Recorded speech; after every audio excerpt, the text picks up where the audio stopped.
Hello, future engineers. Finally, we are already on the very last part of our topics, no? The very last part among all others.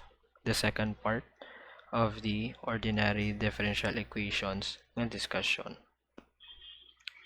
So, in this discussion, we are going to have a brief overview. What is this part all about? Now, what is the boundary value problems? And what are the methods involved in solving ordinary differential equations? Ang given is instead of the initial values, the given are the boundary conditions or values. So as we have already previously discussed, here we can see that in graph A, diba, we have initial conditions as shown in the graph. This represents the ordinary differential equations where the initial values, or also called the initial conditions, are given. So this problem, we call this the IVP, or the initial value problems.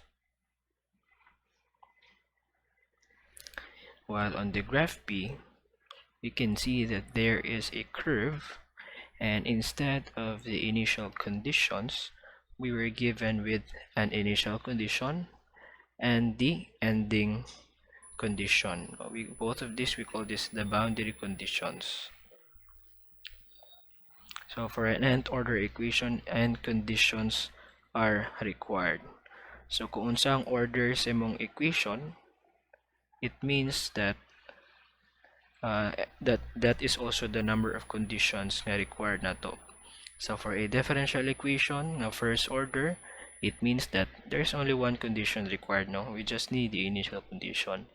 However, if the differential equation is much higher, let's say a second order, third order, fourth order, those differential equations requires also the conditions in corresponding to the number of their order. So kung second order, it means we need two conditions to solve the problem. While IVPs specify the constraints at one value of dependent variable, any BVP, no, or the boundary value problem, is where the conditions are specified at different values of independent variable. So in the IVP, diba, there's only, they consider just the, if the gahatag siya og conditions on one part no for initial, whereas in the VBP ang ginahatag niya is at different values of the independent variable. These values are often specified at the extreme points or boundaries of a system. Thus, they are referred to as boundary value problems. So, moto siya when we see at extreme points, no, we are referring to at end points. Muna siya nga ginatawag siya boundary value problem. Now, again, iba in the ODE, we have known that there are problems where initial values are given, initial conditions, we call this IVP, and in the boundary value problem, ang nahitabo is kuan, nasa endpoints ang gihatag. So we have the curve and then we have the given values at the endpoints. In the initial value problems, we can just solve it easily with the Euler's method or the modified Euler's method and the Runge-Kutta methods. In the boundary value problem, we have the shooting method and the finite difference method. So, ang nakapabor po daning ko in the boundary value problems, we can solve higher order ODEs.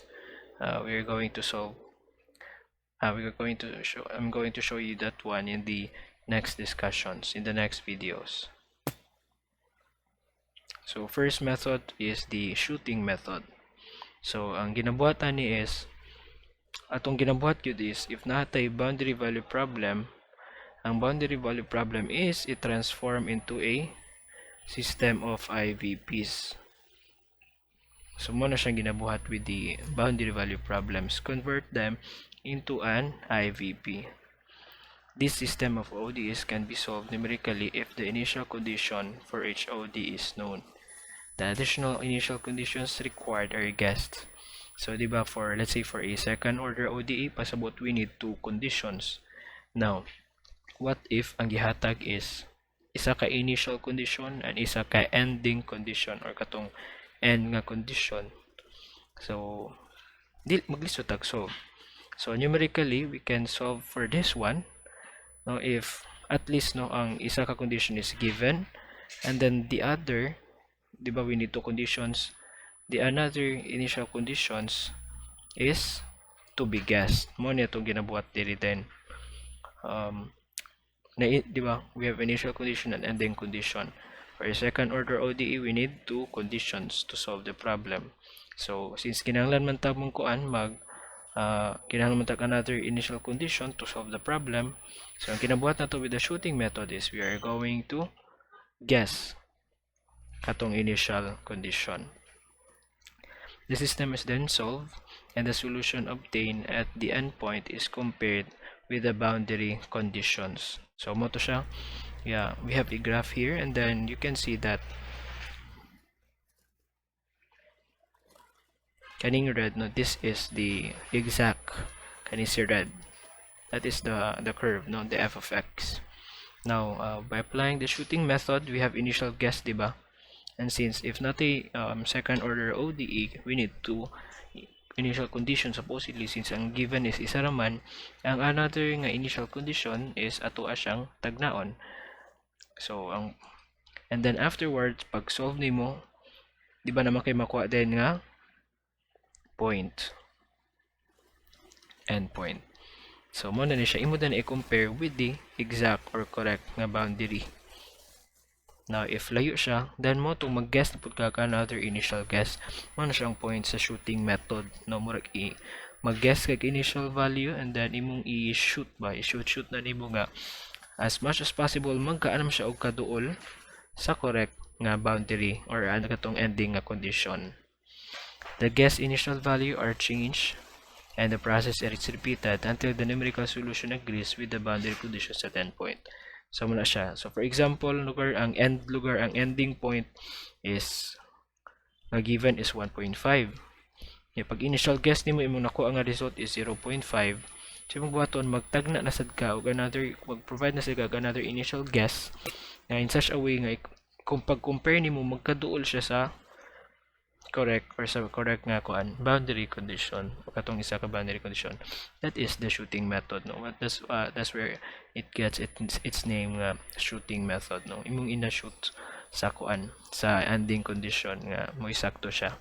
And in the next video we're going to have a sample on this one. Unsaon siya pagkuan, unsaon nato pag-convert sa let's say second order ODE and then unsay process.